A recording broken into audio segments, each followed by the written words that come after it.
Hello, everyone. Dr. Yonit Arthur here.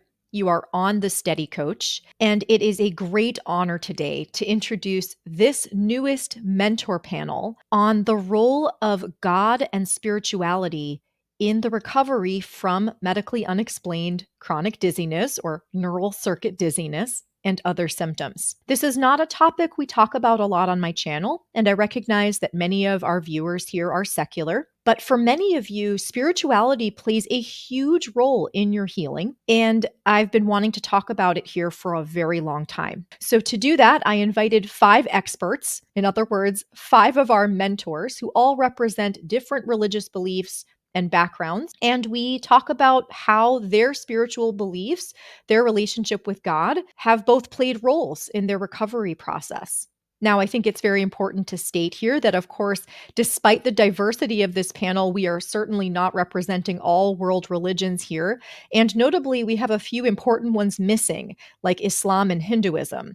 So I'm hoping to have future panels with representatives of those religions as well to share their perspectives on how their spirituality played roles in their recovery. Regardless of what religious beliefs you have, though, if you have any interest at all in spirituality and healing, I think that this is a beautiful conversation. Now, a few important notes before we get started today. First of all, this conversation is best suited for adults. There are explicit references to suicide and self-harm in this episode. So if you're not in a place where you can hear about that, you probably don't want to listen. And second, this goes without saying, but if you consider yourself to be secular, you're not interested in involving spirituality in your healing, this may still be an interesting conversation for you to listen to, but I invite you to listen to pretty much all the other videos on my channel. As of right now, this is the only one that contains references to spirituality. And I particularly invite you to listen to our last mentor panel on what it means to recover. It was a really fabulous conversation, and I'll link to it in the video description below. As always, if you enjoy this conversation, we would love to hear from you. Please leave questions and comments below if you're on YouTube. If you are not on YouTube, head over to YouTube, leave questions and comments, join the conversation. This also helps me reach more people. You can also like, share this video, subscribe to my channel, or follow the podcast. All of these things also increase the visibility so that I can reach more people who need to hear conversations like these.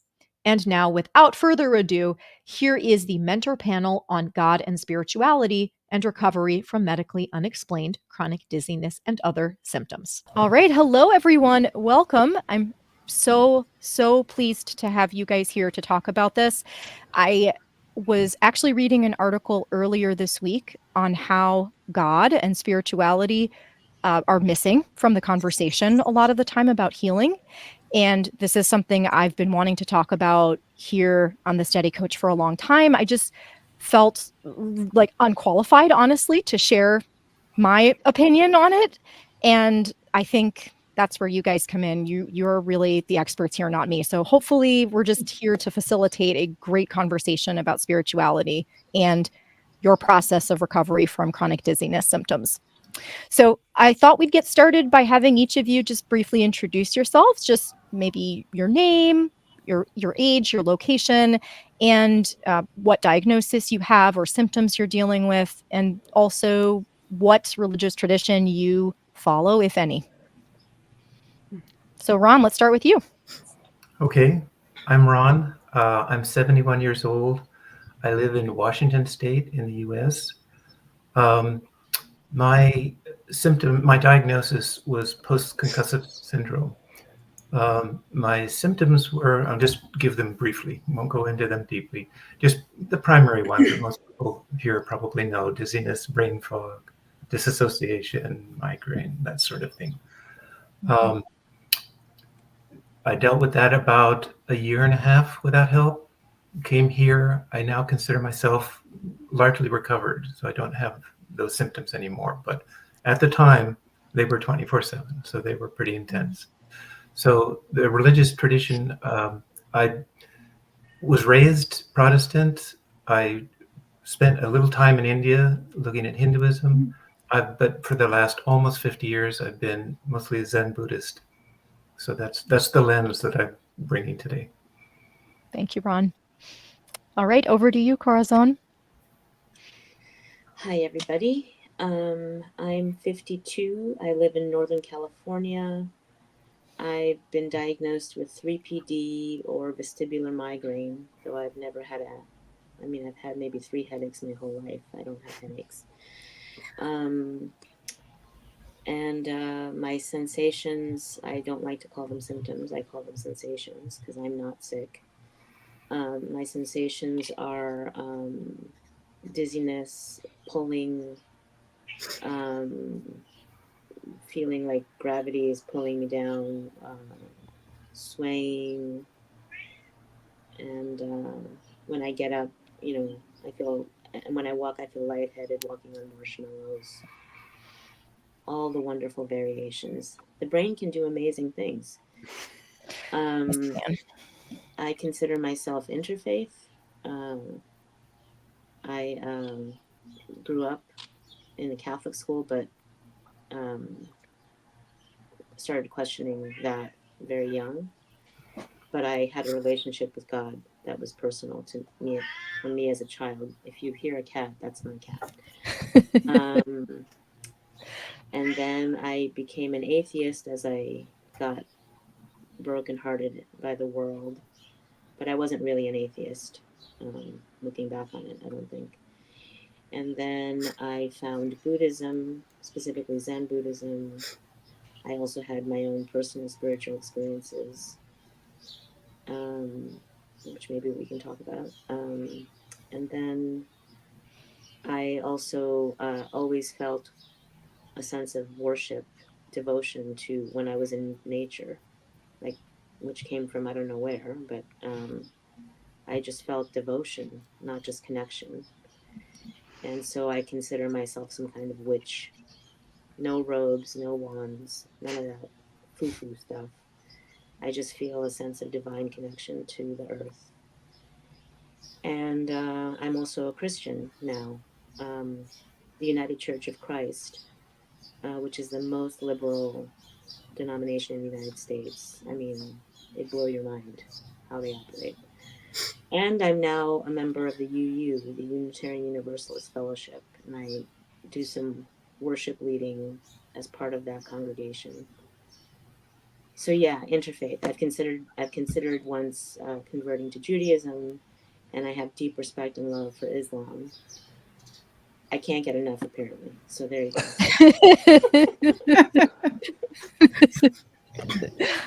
Thank you, Corazon. All right, over to you, Joella. We're kind of going in a circle, I suppose. Okay. So can I just interrupt, Joella, for 1 second? Yeah. I just want to say I'm just grateful I didn't have to follow Corazon because I could. There's no way. There's no way. I was like, oh my gosh, that many different religions. I mean, it's like she's sort of like the queen there. So I'm 40. I live in southern Utah, and I am fully recovered. But at my worst, I had motion provoked MDDS, and my symptoms were rocking, swaying, some visual stuff, neck pain, ear fullness, ear ringing, sort of the gamut of the normal symptoms. And my faith background is non-denominational Christian. Really, there's so many sects of Christianity and variations, but I really think what I sort of hold on to is that, and I still believe that God is working miracles. He is still present. He is still alive and working in our lives all the time. So that's sort of my background there. Thanks, Joella. And I meant to say this before because Ron's already been on a panel. So Ron, many of you watching this now already know Ron, and many of you may know Joella as well, because Joella, you have a success story. So I'll make sure to link to that in the description of this video if people want to hear more about your journey. Andy, you too. Yes, you were on the last panel. You're going to forget me. You won't let me into the room. You don't remember I was on a panel. I mean, okay. You know what? I'm starting to develop a complex. Okay. I feel like this is like a Seinfeld episode.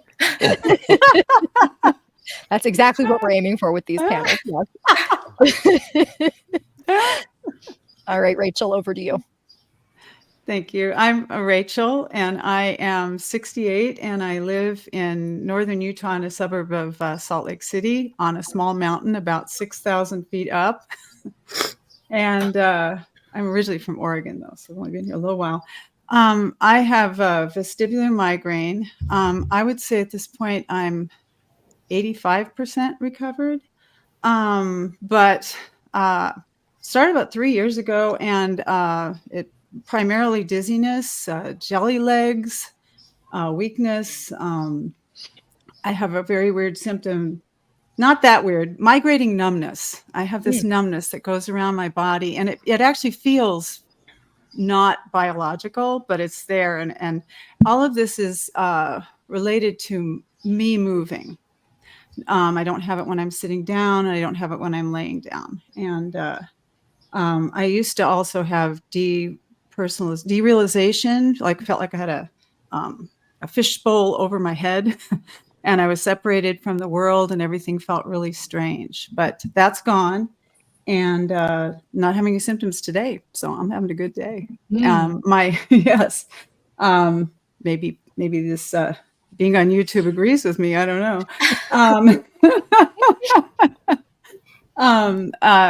I'm a Catholic convert. I converted about 15 years ago.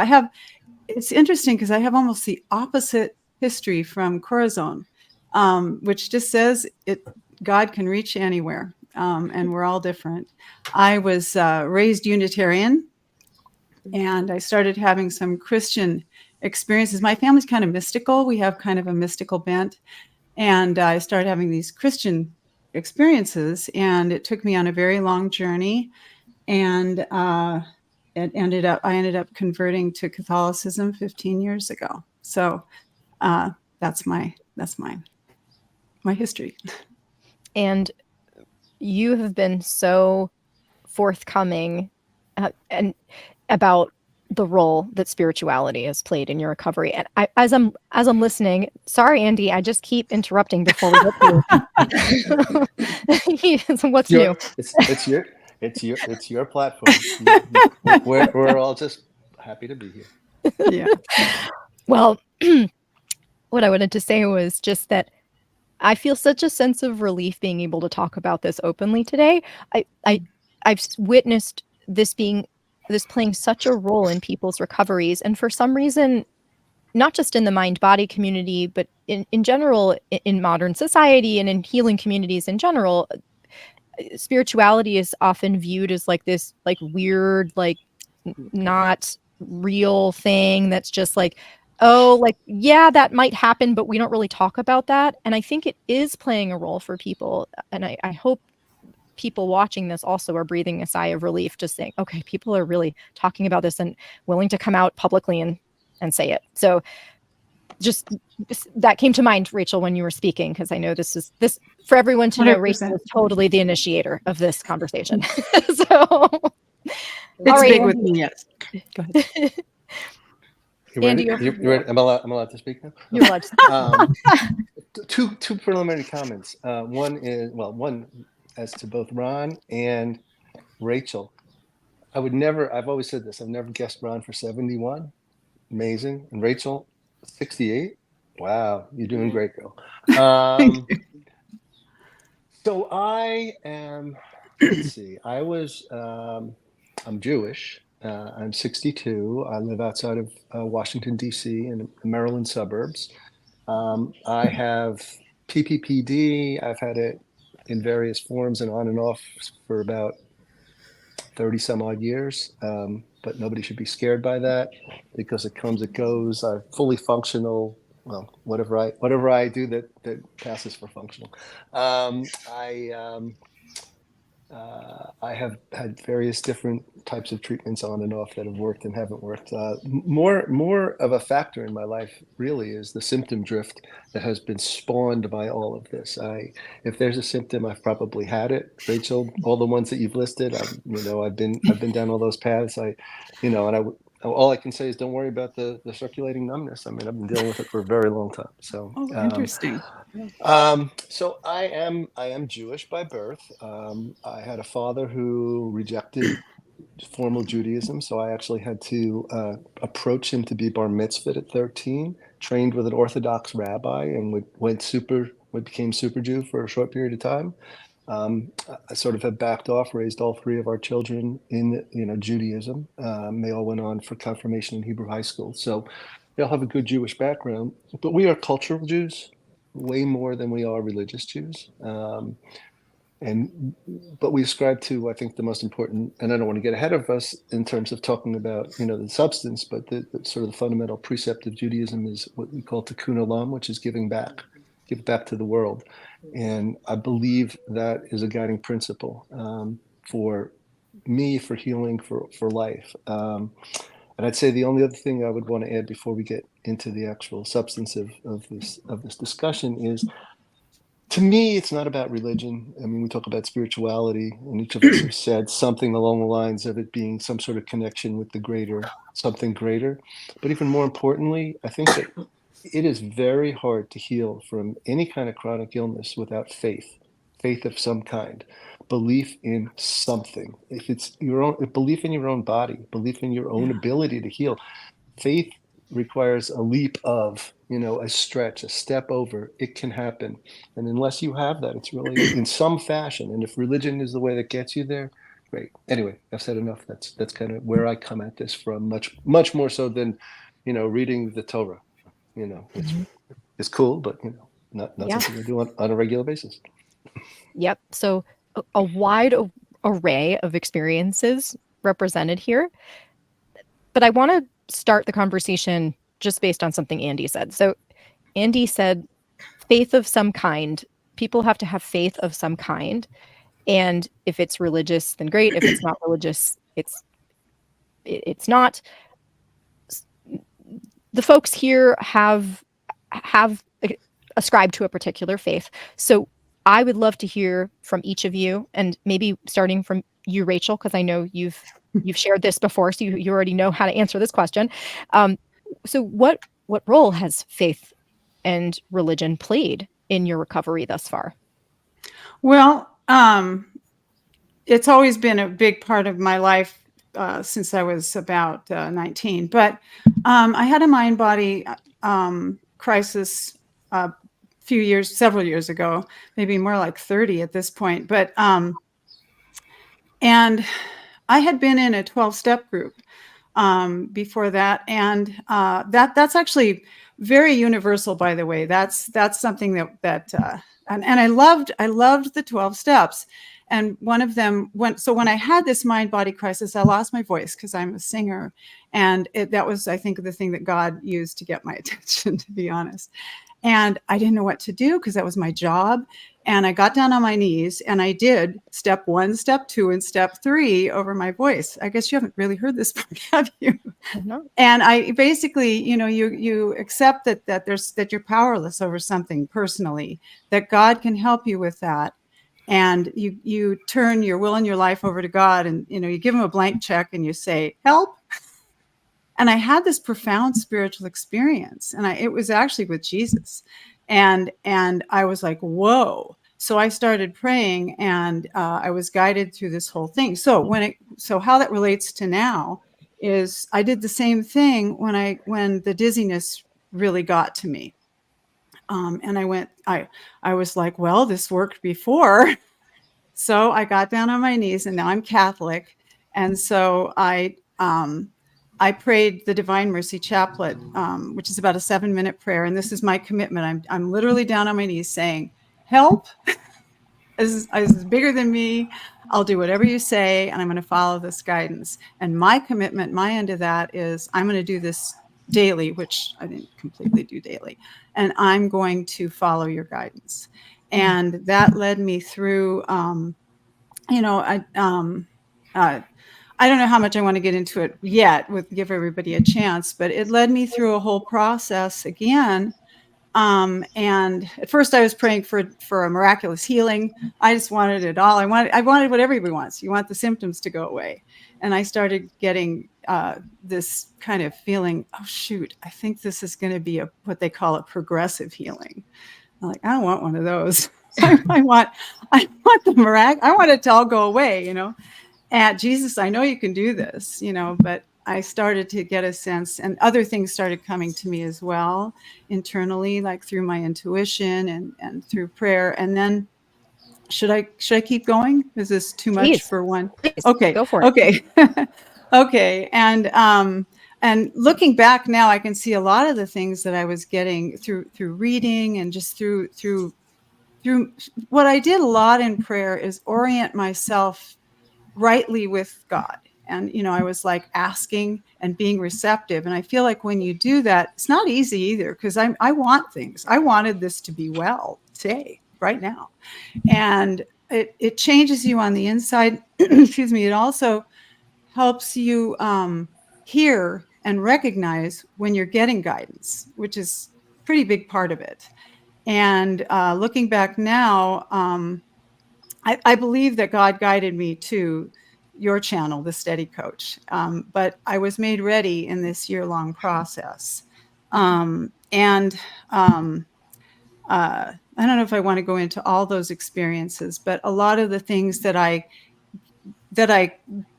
recognized inside were things that you teach on your channel. Like I didn't stop, even though I was dizzy. I kept doing activities. I even bought had a sign made on Amazon that said "Do it dizzy" and put it on my mirror in my bathroom.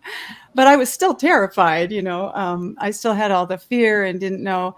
And then towards the fall, last fall, kept getting this feeling like, that's when I started realizing I didn't really want a miraculous healing was not right for me. I started realizing, if the symptoms just go away, I'm not going to be healed in a deeper way. I'm not going to have my relationship with God be healed. I'm not going to have this relationship with myself.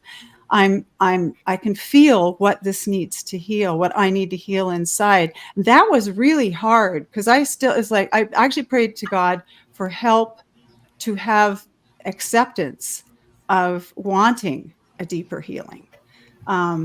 I don't even know if I'm still there, because I still wouldn't mind the instant version, but parts of me. But so I actually prayed for that conversion of heart to be in relationship with that. And then I started to perceive that it was mind body. I started to realize that I was hiding out in my symptoms, some part of me, not conscious, to avoid some things I was afraid of in the world. Like, it was better for me to be dizzy and all wrapped up in this depression and all this than it was to face certain challenges. And I called that Jonah in the whale. I was Jonah hanging out in the whale because I didn't want to go talk to Nineveh or whatever it was, And I literally went to church and prayed and said, "Okay, God, I'm ready to come out of the whale. You tell me what to do. I'll do it." And later that day, I got muscle spasms in my neck so bad that I thought I was having babies out of my neck. I am not kidding. It's like some part of me was like, "Oh no, we're staying in this stinky whale." So as that began to heal, I also began to realize, I said with my voice, it was like I'm speaking with the brakes on. The mind body thing with my voice was literally actually closing down my vocal cords. So I couldn't talk or sing very well. And I was speaking with the brakes on so that I wouldn't tell about the abuse that had happened to me in my childhood. And I thought, just like I was speaking with the brakes on, and literally it was happening to me, but there wasn't anything actually wrong with my throat. I'm moving with the brakes on. And I'll tell you right now, I still don't know exactly why that's so scary, but that is exactly how my symptoms manifest. It's not when I'm sitting down. It's not when I'm lying down. It's when I'm up moving myself. And then I'm like, oh, I got to go sit down. I got to be safe, But anyway, that was when I realized this is mind body. I know what this is. And about 2 weeks later, I found the Steady Coach. Wow. And that's my story. I'm sticking to it. That was 6 months ago. There is so much to unpack from what you just said. I just saw Corazon nodding profusely while you were speaking. So can I bring it over to you, Corazon? Did you want to respond and share as well? Please. Yeah, I identified with so much of what you said, Rachel. Similar journey, I think. I've tried to think about what to. There's so much that my faith has meant in this journey. I think when I first got dizzy, um, and Dr. Yo, I mean, you can edit this out if you want, but when I first got dizzy, I didn't want to live for a long time, and I actually planned and was ready to go. It took me about 3 months, and I was just like, I can't bear this. And but in that time, I took time to connect, to try to connect with God, because I was preparing to die, you know. And so I did a lot of looking at stories of people who had died, near death experience people, and that was a huge part of my spiritual journey.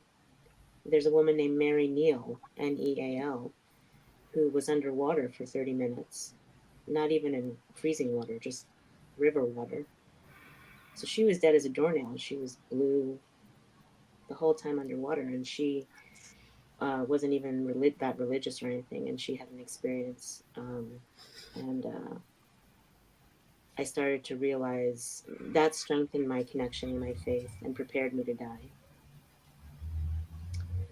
And I was never mad at God. I kind of felt like this was, yeah, I just felt like I wasn't the person I needed to be. I wasn't, I felt guilty about a lot of the things I had done in my life that were wrong or that I felt bad about. And I kind of felt like I deserved the dizziness, maybe, or yeah, something like that. And I just knew that I couldn't deal with it. I wasn't going to deal with it. Nobody could make me. And then the method that I planned, um, I'm not going to say the specifics of it, but I promise you that if I told you the specifics, you would, I think, agree with me that it was miraculous, because I had the method ready. I had it in my hands, and it fell apart in my hands in a miraculous way that cannot be explained. Wow. um, I, I can't explain it more than that, but that is literally what happened. And I just knew. I was like, something wants me to not do this. Something wants me to keep going. And even though I don't feel like that, I'm going to listen to this. I mean, this is, you know, my whole life I've gotten experiences and messages from God or the universe or whatever you want to call it. I mean, and my messages are very obvious and clear. Like, I will say, I really want XYZ thing, and it will appear the same day or the next day. I mean, my it's crazy. And over and over and over again, every time I needed something major that was for something good in my life, it appears. And so I was like, this couldn't be more obvious. So I felt like a sense of like, I have to respect this. Like, even if I disagree, I have to respect it. So I was like, I can always do it another day. And I kept going, and I'm still here, and I don't want to do that anymore. Um, and so that was the beginning of how my faith helped me. I mean, my faith helped me to live, and continues to help me to live every day.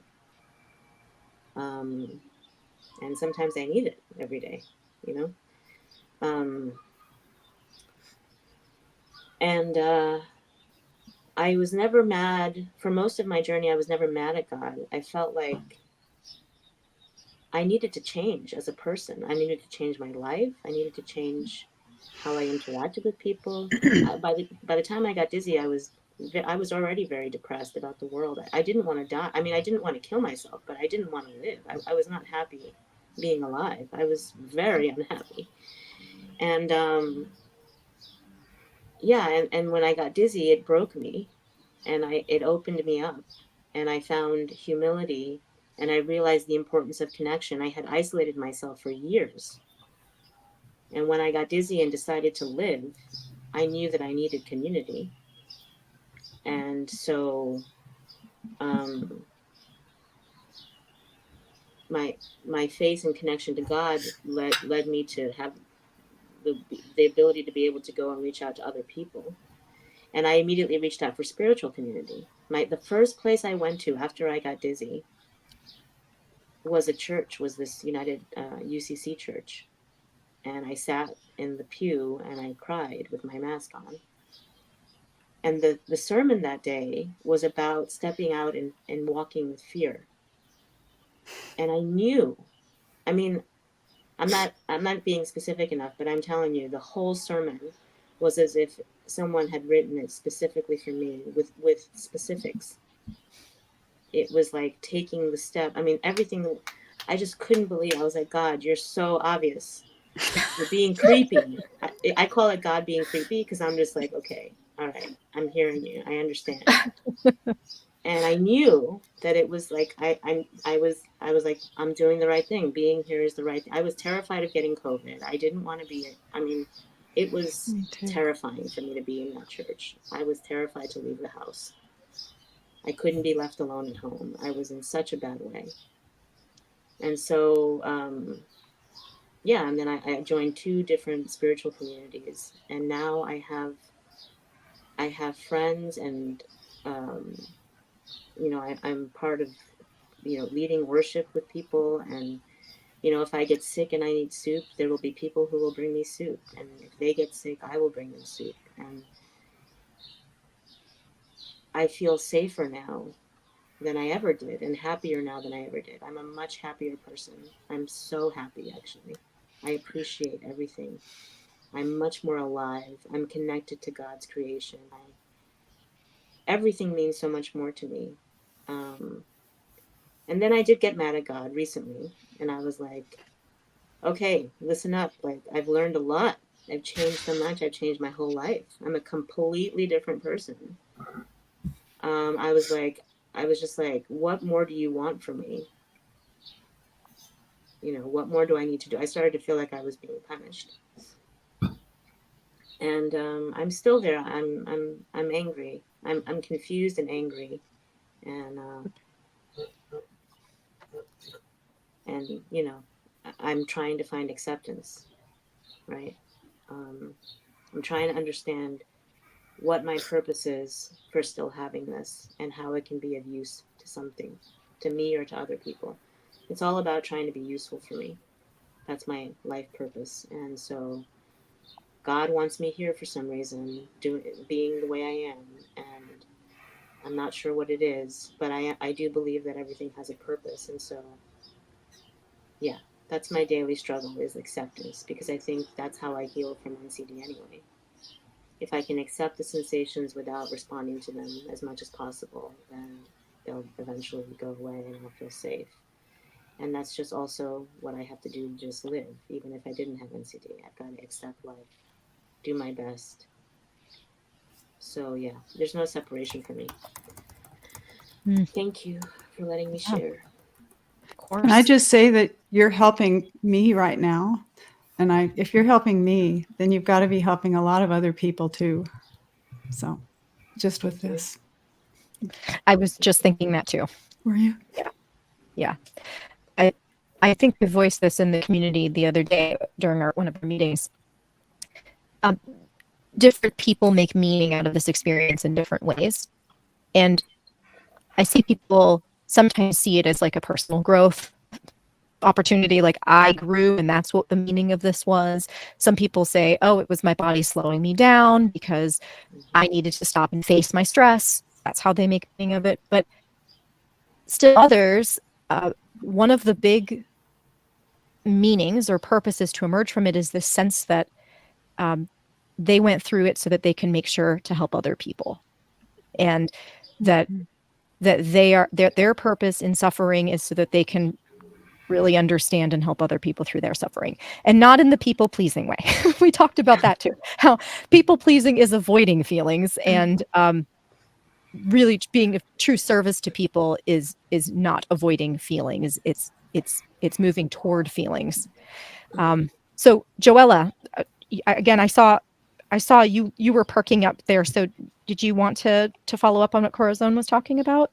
Yeah, I have a couple of things actually, but she was talking about how there's so many things that in your faith that can tie into your healing, right? Like the acceptance, the trust, all these things. And we were actually in one of our coaching calls recently, and one of our members said something along, you had asked, like, is there somebody in our community that you look up to? And she was describing this person, and she was like, and he's a believer. And I was like, so for those who don't know, a lot of Christians refer them to themselves as believers. And it struck me because I was like, wait, is she talking about like from a religious faith standpoint, or is she talking about belief in this process? Like belief that I can heal, belief that I can get back to my own body, belief that I can get back to my life, like belief that this thing works. And I think that when you can hold on to belief from a spiritual perspective, it translates well into creating this mind-body healing. And so, Corazon was talking a lot about that acceptance and how these skills can kind of tie together. And so I just think that that's really,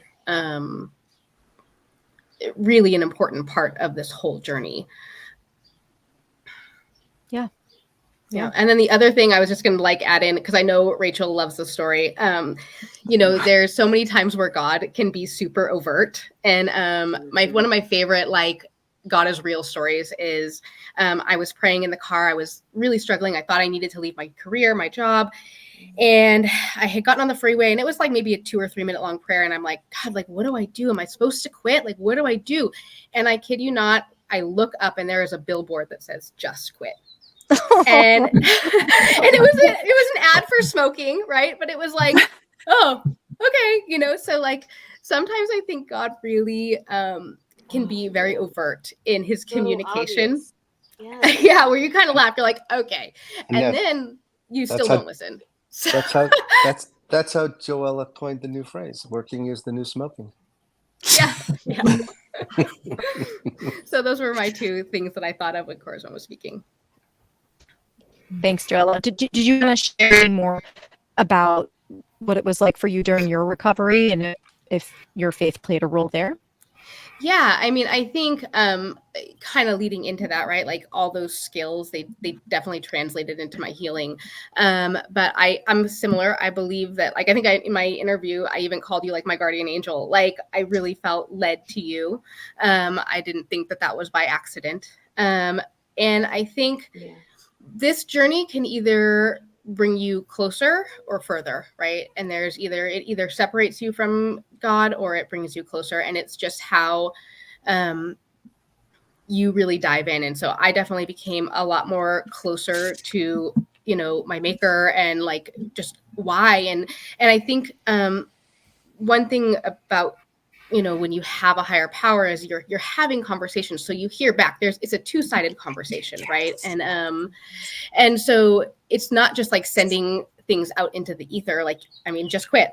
I got things back. And there were many times that I felt in this journey, I got reassurance, I got comfort. I was able to, on those days where I was I can't do this another day. I related again, I didn't want to die, but I didn't want to live either, and so on those days, just really leaning into your faith and being there's something more on the other side of this. I know it, there's something else, for me. And I think that on those days when you just don't have it in you to keep going, you can lean on something else.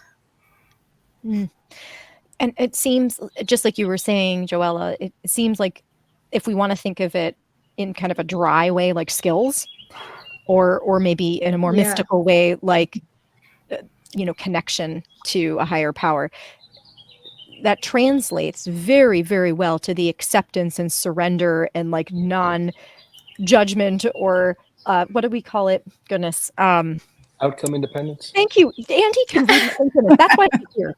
When I can't talk, I know Andy can do it. So yeah, outcome independence, all of that, it is just like you said, Andy, that's faith. So having a foundation of faith carries over to this kind of recovery process. And I'm led to say something here, and I'm sure Ron is going to have some really interesting insights from his perspective as well. But I just want to reassure people that as we talk about on the channel, we take a very secular approach, because I want this to be applicable to you no matter where you are in your journey, whether that's I have a relationship to my body and a sense of my community, or I have a sense like of direct connection to God. Some sense that there's something bigger than yourself, I think is pretty important for healing, but it doesn't need to be what you would necessarily call religiousness, I think. So anyway, Ron, sorry to say that before going to you. I'd love to hear if you have a take on what I just said, and also for you, what role faith has taken in your recovery. Yeah, yes, certainly. And as you guessed, that my perspective will be a little bit different, a little bit more secular. So maybe speaking to some people. So through my lens, Buddha's just a guy. He lived 2,600 years ago. He had a message. It's not from God. He's not a messenger of God. And the teachings are meant to be, try these on, see if they work for you. It's like they're not commandments. They're just try it out. And his primary lesson was about suffering. The Sanskrit word is dukkha. And so from the very beginning, when neural circuit dizziness happened, it was kind of a validation of, yep, this is absolutely what he was talking about. And so there were a lot of steps involved in how do you deal with suffering, your own suffering and the suffering of other people. So the neural circuit dizziness was more of it wasn't a challenge to my life or to my religion. It was kind of an embodiment. It's like the religion that I had said, you're going to experience this. This is how you deal with it. So there was already kind of a narrative behind it to, okay, yeah, that makes sense. And as I've been going and applying some of the things, yeah, it absolutely makes sense. So it's, rather than the word faith, I kind of favor the word curiosity and watching and seeing how are these things landing with me. And another aspect of this is meditation is not something unique to Buddhism, of course, but it's something that Buddhism does a lot of. And I had a meditation practice for a great number of years. And I'll just say that there were some experiences, religious experiences, that kind of anchored for me that, okay, I get it. I get what they're talking about. I understand. So do I use the word faith or not? It's more like, okay, I'm convinced there is more here. And that has been actually those two frameworks, that suffering does happen and there are ways to deal with that. There's something more, have been really kind of core ground to stand on going through this program. Yeah. Yeah. So I love that you took that perspective. It was so, and it was, my comments then were so well timed, because you're talking about the idea of how to apply this in a more secular way, as thinking of it as skills for this exact kind of circumstance. Exactly. Mm-hmm. Yeah. And the particular skills, I will probably get into this more, but like the skills of mindfulness, this is big in Buddhism, it's big in other things. It's hard to see a single lesson within this program, the Steady Coach program, that doesn't involve mindfulness in some way, and self-attunement, somatic tracking, feeling your feelings. Mindfulness just is imbued throughout Buddhist practice and throughout these lessons. So it's kind of like the two work together. And in fact, what I found is that doing the work here in the program kind of gave a new nuance to my Buddhism. And so they fed each other. You know what I mean? What I brought in from Buddhism got a lot richer from putting it into practice in the context of recovery and the Steady Coach. So was kind of an interesting experience how the two work together. It reminds me of how often people will feel so discouraged when they have a really tough day. And I'm right there with them in helping them work through the difficult feelings that come up when someone has a bad day. But you really only know how good your tools are when they're stress tested. Right? Like, oh, wow, mindfulness is great when everything's going well. Does it actually stand the test of real suffering? All right. Well, thank you, Ron, for sharing that insights. And now finally, I know, Andy, you have been waiting and waiting. It's okay. It's okay. So it's interesting. My story's, I guess, a little bit different in a lot of ways. I didn't really grow up with a whole lot of faith because, I was sort of, my friends were all going to Hebrew school and learning, religion. And I always thought faith and religion were sort of one and the same. And I wasn't raised in that way. So it's like, I don't know. And I sort of was always jealous of, they tell these stories on the news about the women in South America, and they saw Jesus in a peanut butter sandwich. And I was like, wow, and I thought, wow, wouldn't it be great to have this sort of undying faith where you just said, well, I'll just leave it to God. And I didn't have that. And so part of my adult life, and especially after, the dizziness or whatever you want to call it in my case, has been sort of a search for faith. And I've read a lot of books and I always thought I needed to find faith through Judaism because I was Jewish. It's like, okay, Jew, God, faith. All right, how do I do that? Read books on the Kabbalah, Jewish mysticism is, how do you find, and what I found is more of because I always believed in sort of a science-based and everything had a reason, and as you get older and you start to see stuff happen that you can't explain, you're like, well, I don't know, maybe there's got to be some sort of a higher power or something that explains the things that you just can't explain. Everything can't just be science. And so, faith for me has become much more of this connection to a higher power, but not necessarily, a Jewish God. And it's just a belief that sometimes shit just happens. And, why can't that be good stuff that happens to you? So it's, that's kind of where it's coming out for me. Mm-hmm. Thanks, Andy.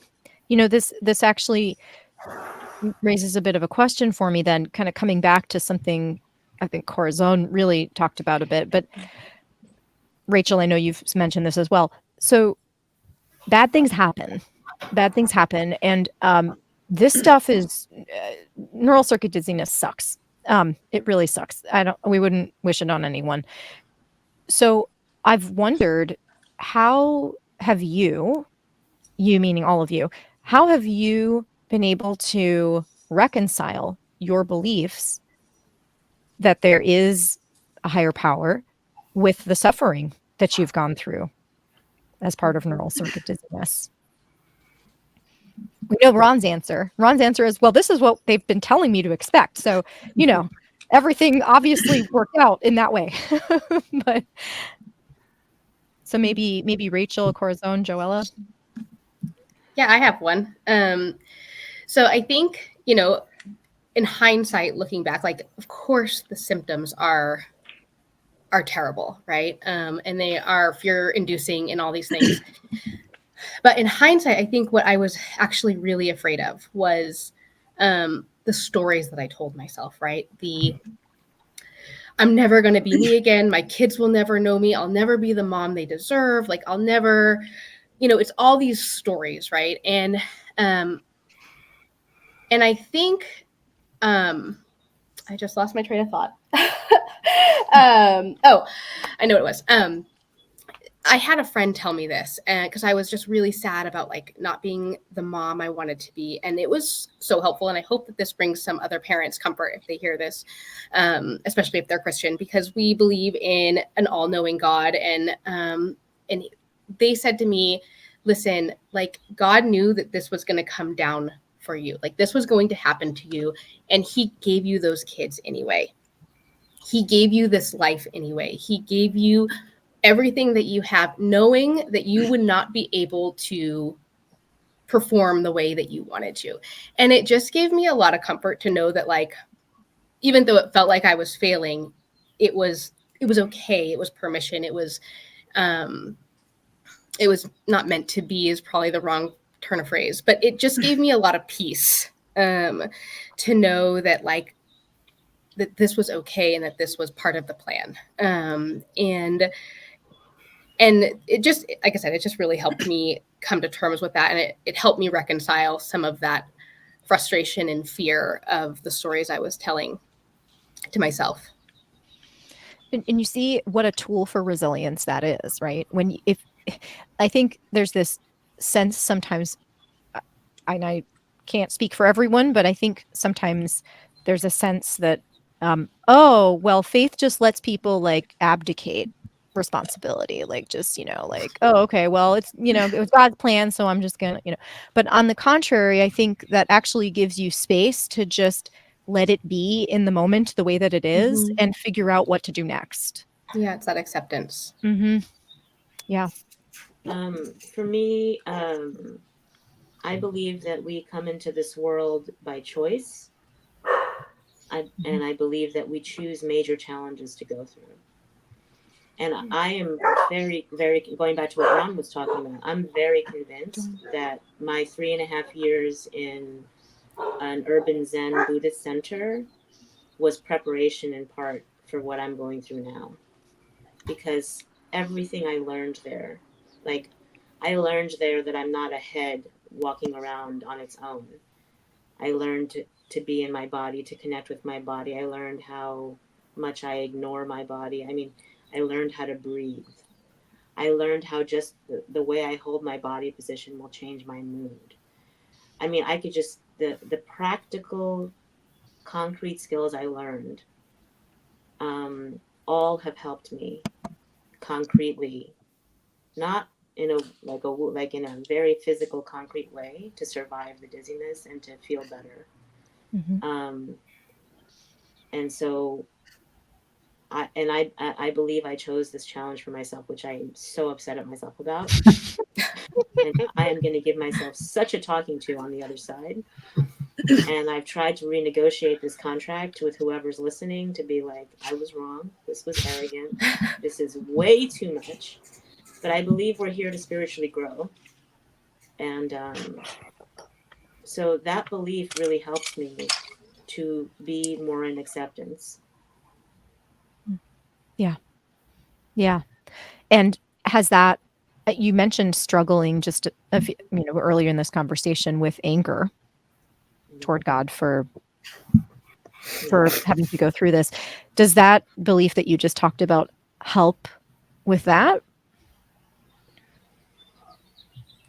Yeah. I mean, yeah.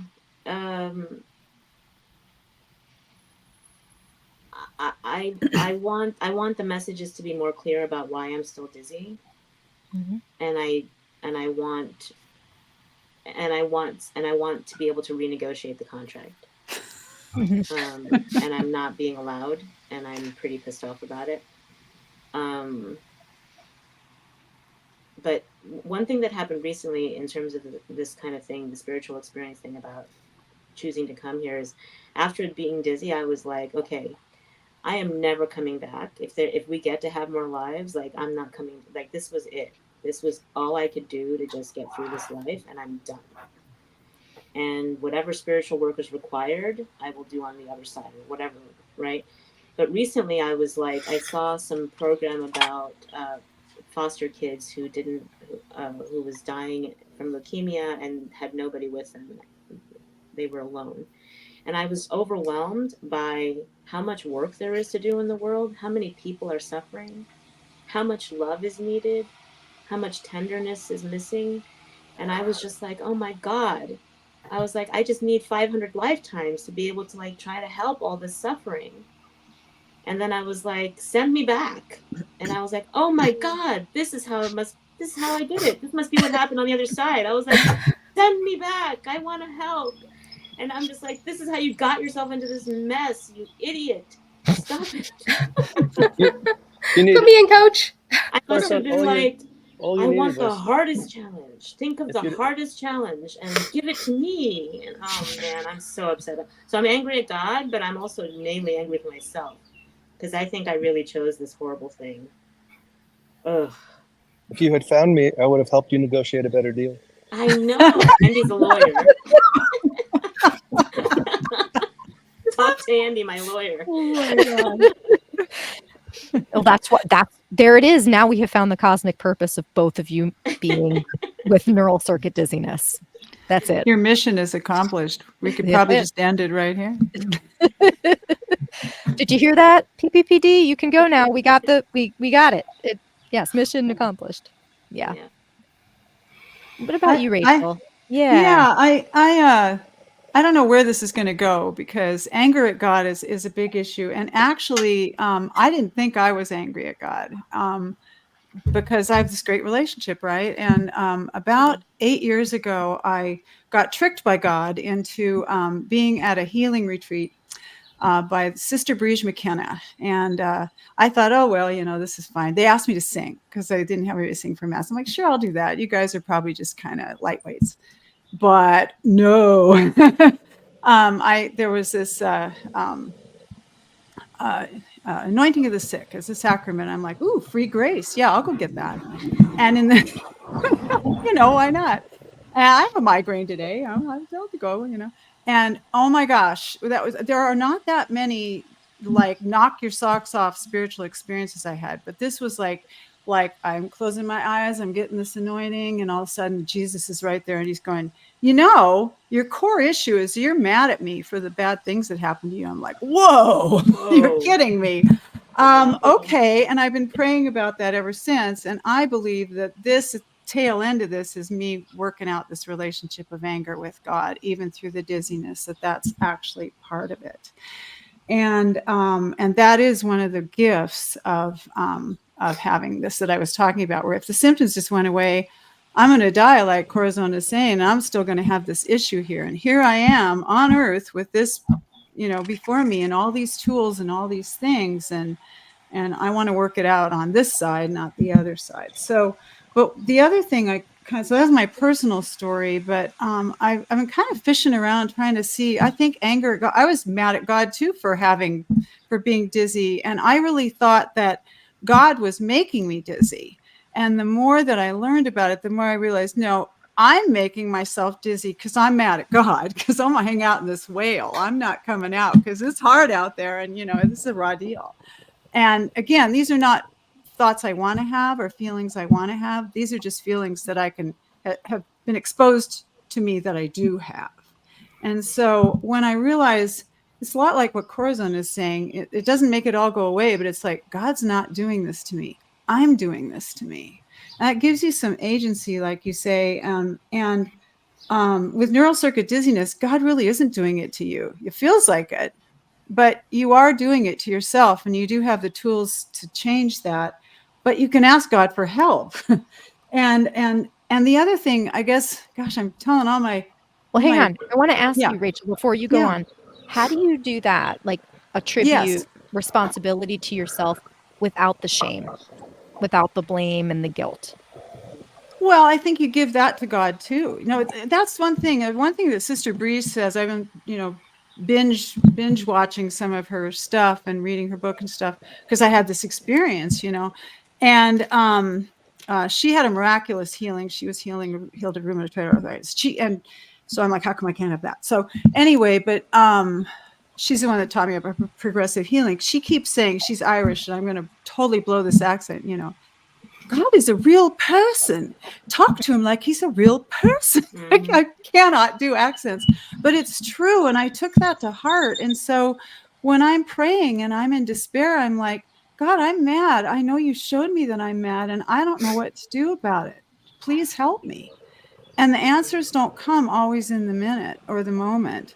But later on, like Joella was saying, you'll see a billboard, so you have to get yourself in right relationship and keep asking and just keep trying, and then leave room for the answers to come. And since God created everything, the answers can come not just in prayer or meditation. You're like, I feel this truth welling up inside of me. It isn't always like that. It's really much more like, you know, I Boring? run across, Mundane? yeah, boring and mundane, and also just sort of a dawning knowing. But a lot of it is you have to change, you have to work on yourself to be receptive and to be in relationship.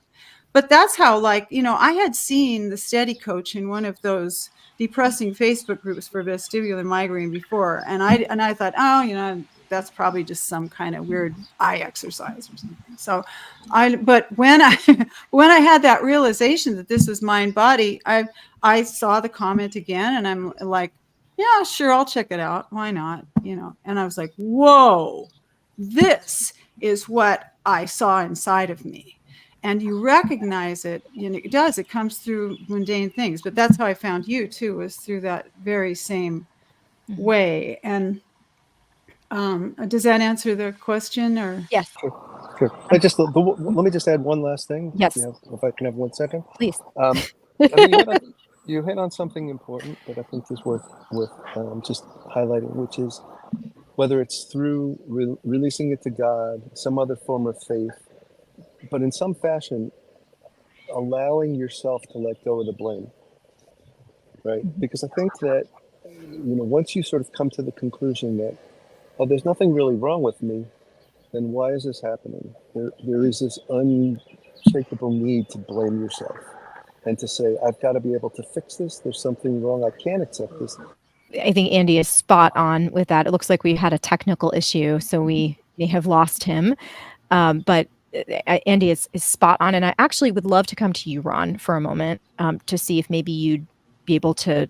He's like, oh, no, not me. But I'm wondering how you might frame what Andy was just saying about being able to let go of the blame and the shame, and the question that Rachel was answering about being able to have a conversation and ask for help with the anger. I'm wondering how you might frame that in the way that you approach Buddhism.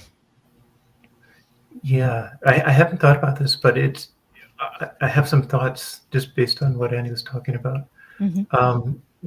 He's right. You were right too about that's kind of a natural go-to about the shame, especially because part of the message around suffering, and actually it's kind of a message here as well, as kind of the secondary suffering that we do of there's the physical pain part of it, and then the stories we tell ourselves. And the stories we tell ourselves are often the real pain and kind of what keeps it going. And it is an interesting challenge once you become aware of that, not to feel blame and shame about that. And I think actually it wasn't Buddhism so much as work within this group, especially recent stuff about coherence therapy and things like that, that kind of cuts that blame and shame away. That, okay, these are, and now I'm talking not Buddhism, more of Steady Coach, of these are strategies that I developed to survive. And there's no blame or shame behind that.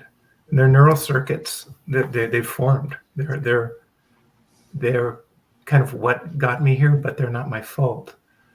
And so the combination of those, of this is part of the suffering experience, this is part of the secondary suffering experience, and none of this is my fault, kind of all came together from those two different directions, from Buddhism and Steady Coach.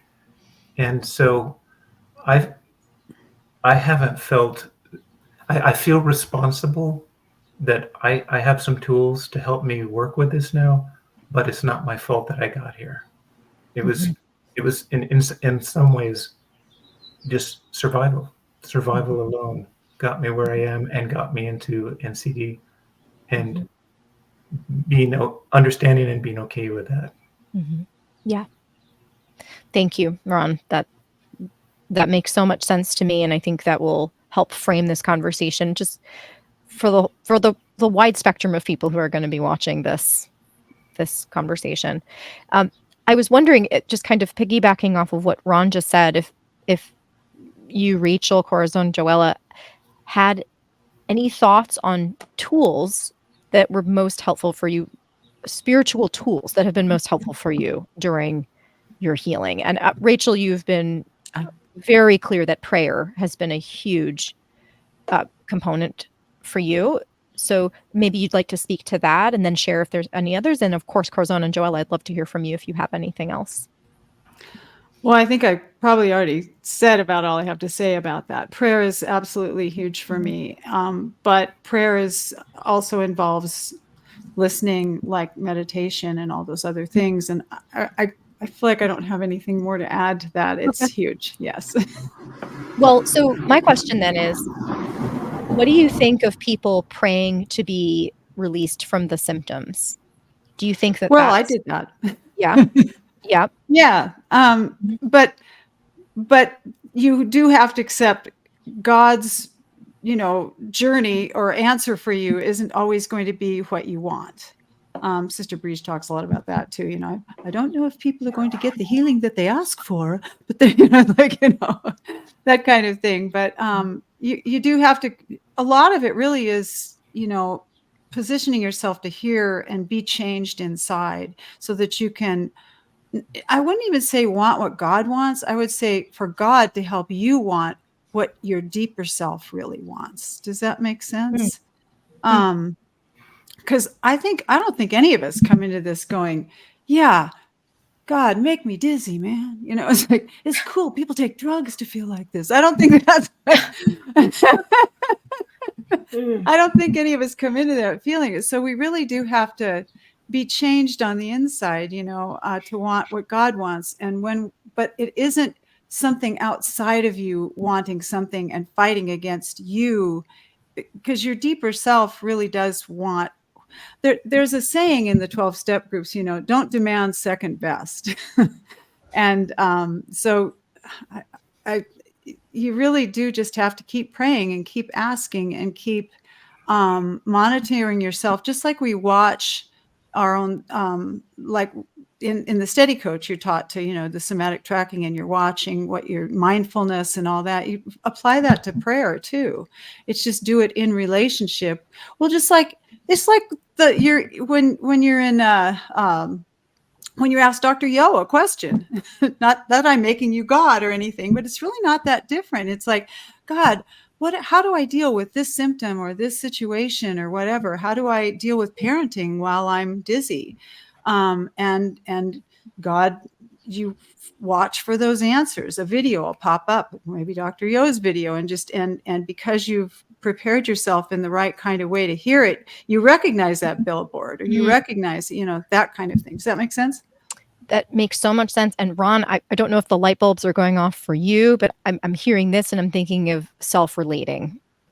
And how would you like to say a word about this?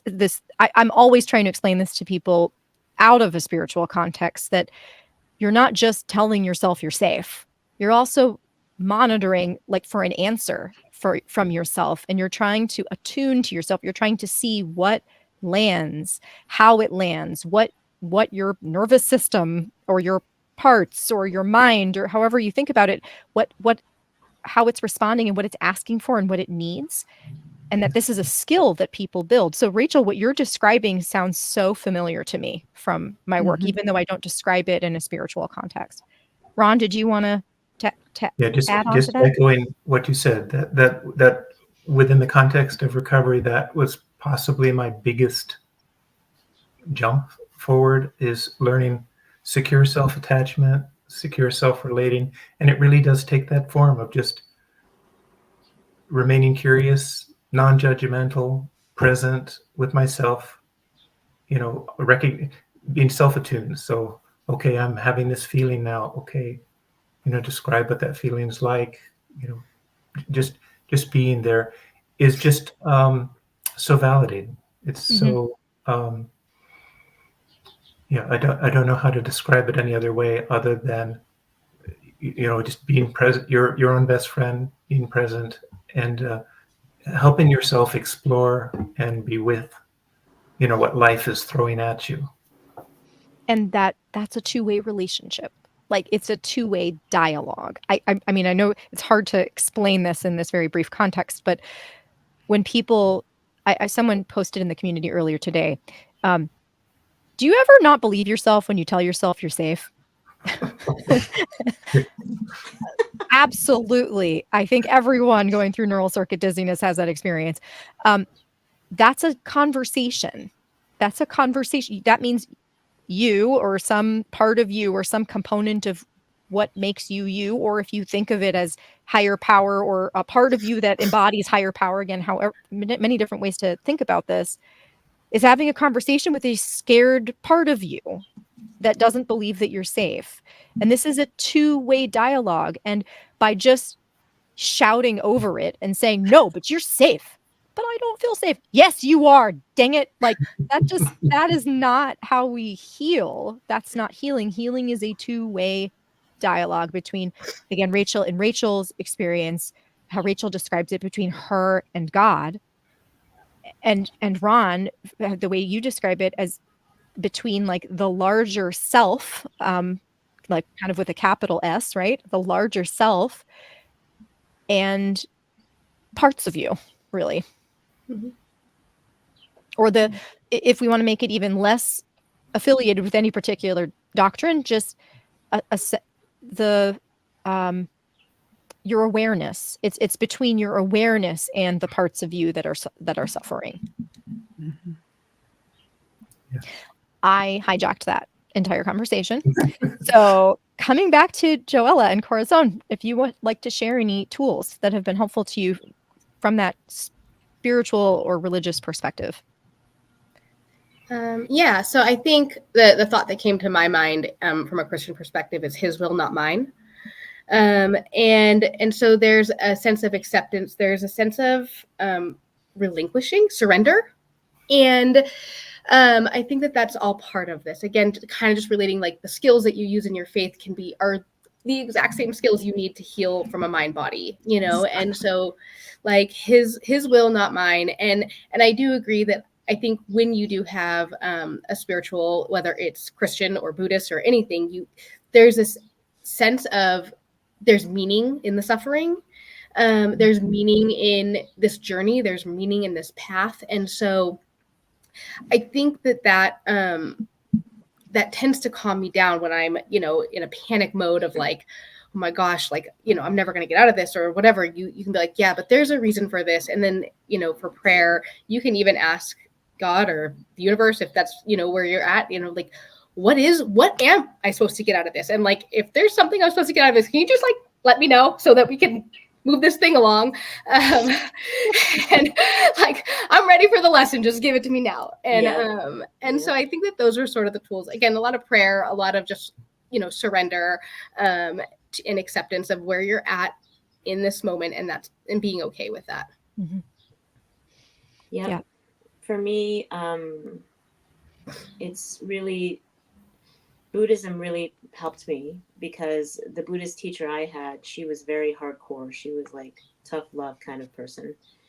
And she would always, one time I was in tears asking her for help about something, and she was reassuring me in a very non-reassuring way. And then she just stood there and smiled at me with this knowing smile, and she said, "It'll be okay." And then she paused and smiled at me, and she said, "Or it won't." Oh.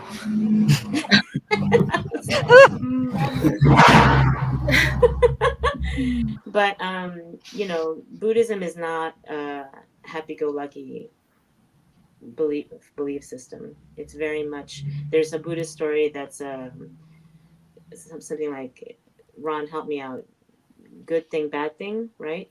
So a person has a son, and the son breaks his leg, and everyone in the village comes to him and says, "Oh my God, your son broke his leg. I'm so sorry."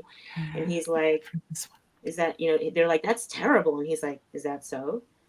And then the army comes the next week, and they take all the young men to war by force. And his son can't go because his leg is broken. And they're like, "Oh my God, your son wasn't taken. You're so lucky. That's so wonderful." And he's like, "Is that so?" And it just goes on like that. And that's part of the whole Buddhist thing of like acceptance, right? For me, my major issue in my whole life has been fear and control. And they're, of course, linked. And I'm pretty sure that I got dizzy because I need to break the fear and control, the need to control for safety. and that I was so stubborn that there's nothing else but this could help break it for me. And so it really helps me. Buddhism really helps me to first of all know that I shouldn't be expecting happiness and joy all the time, or that life is easy. Life is suffering, is the first noble truth, and to let go of the need for control about, yeah, that. And there's also another Buddhist story that's really helped me. There's a person who falls off a cliff and they're hanging on for life to this little reed, this little stick or whatever, and they're going to die. The thing is not going to hold that person's weight. So they're about to die. And there's a little strawberry patch right there where they're hanging. And they eat the strawberry, or they look at the strawberry. I don't remember exactly, but anyway, they're just in awe and joy and experiencing joy with the strawberry, about the strawberry, even though they're about to die, because if you accept the moment you're in, you can find the joy, or you can find the peace within you. And this has been a daily practice for me. I call it my joy practices, where I go out and I look for joy in every little thing that I can find, the tiniest things. And this has been such a gift to me. It helps me want to live, and it helps me get through bad days. And for me, these are spiritual practices that I got from Buddhism. And totally applicable to people from any religious background or any non-religious or non-spiritual background. You can look at it as a brain safety exercise, like I'm stimulating my connection system, or you can look at it as a way of connecting to a higher power as well. Yeah, beautiful. I feel like we barely scratched the surface here in this conversation. As we talked about going for about an hour and 15 minutes, and I'm like, we could probably talk 4 hours and we still wouldn't get to the deepest stuff that I know has been really important in your healing. But you know what? I feel like we already said this, I hope, will be the first of other conversations, because I'd like to continue talking about this. What a joy to have all of you here. And thank you so much again. Yes, go ahead, Corazon. Can I just say one more thing? Of course. I'm sorry. People have already said it, but really, really ask for what you want, and ask. Sometimes I'll say, like, if I have to go do a hard thing, like I have to drive somewhere and I'm scared, you can say, I say to God, please let this be a healing. So I'm not asking like it to go well, but whatever happens, let it be part of my healing. Sometimes I'll say to God, today I'm going to go do this hard thing. Please, no lessons today. Or if there's going to be a lesson, let it be the super gentlest one, please. And I'm pretty convinced that these kind of things get heard. In my experience, I feel like I ask, and the things happen. And I had a dream during towards the beginning of my dizziness, when I was starting to feel less suicidal. And in the dream, there was an activist who was pitching me like a promotion program, and I'm an activist myself. And so she was like, "You've got to listen to this. I've just thought of the best slogan. And it was so intense in the dream. And then she says to me, "This is the slogan. You ready?" And she goes, "Hold on, be free, make love." And then I woke up and I was like, oh my God, that is literally the message from God. Hold on, because I was suicidal. Be free. Stop being so afraid. Stop trying to control. Let go. Move more. Be free, and make love. And I don't think it meant have sex. I think it did mean in part maybe that, but more like do the thing that I do with my life, which is to be in service and to bring love into the world. And I kept asking for guidance, and I feel like I keep getting guidance over and over and over again. So even if you don't believe, ask, and you'll be surprised what you get. Thank you. Thanks, Corazon. Did anyone else have any words of wisdom or recommendations or advice you wanted to share. I actually do have one more thing I wanted to add. You should never ask because I always have something. No, I feel like, and this is just my opinion, you can take it for what it's worth, but if you're watching this, God wants you to heal because you wouldn't be here. And I wouldn't be here. Sometimes we wonder, does God, I wondered this, and I feel like I painted a little bit too much of a rosy picture because I'm feeling pretty good these days, you know, and how I was depressed, really in a dark place for a whole year during this process. And it felt like groping along in a dark cave and just going towards a lot of, you know, seeking God, and the answers was more like looking for fresh air in a dark cave and just sort of finding my way along. But I feel like if you're here, you've got the tools that they're here, and God will help you use these tools, and God does want you to get well, and it's possible. That's it. Yes. Ron, Joella, anything else you wanted to add? That's beautiful, Rachel, by the way. That's beautiful. Yeah, I think I just echo what Rachel said. Like, there are no coincidences, and so you know, if you're hearing this, there's probably a reason. And I mean, I know there was a lot of talk about being angry with God and or angry with your situation, and I think you know, one thing that just popped into my mind is like that's okay. That you can be angry and you can take that to Him, and you can take that and express that. Anger is like one of those emotions in this journey that we sort of push down a lot, and we're not very comfortable with it. And I think that like, if you explore that, there's probably going to be a lot of things that you're angry with, including God, and like there. But I guess my point is like, it's okay. He's strong enough to take it, and take those feelings to Him, and take those feelings. You know, we kind of talked about this a little bit with the parts work that we do so much in this community. One time I had this thought about like, He who is in me, right? Like, He lives within us, He dwells within us. And that could be part of your parts if you want to explore it that way, if you're looking at it from a different perspective. So maybe some of these parts that are in you, it's actually your higher power too, communicating with you in different ways. So I guess my point is that it was kind of a rambling, prolonged explanation, but you know, it's okay to be angry. It's okay to explore that. And that's such a big part of your healing.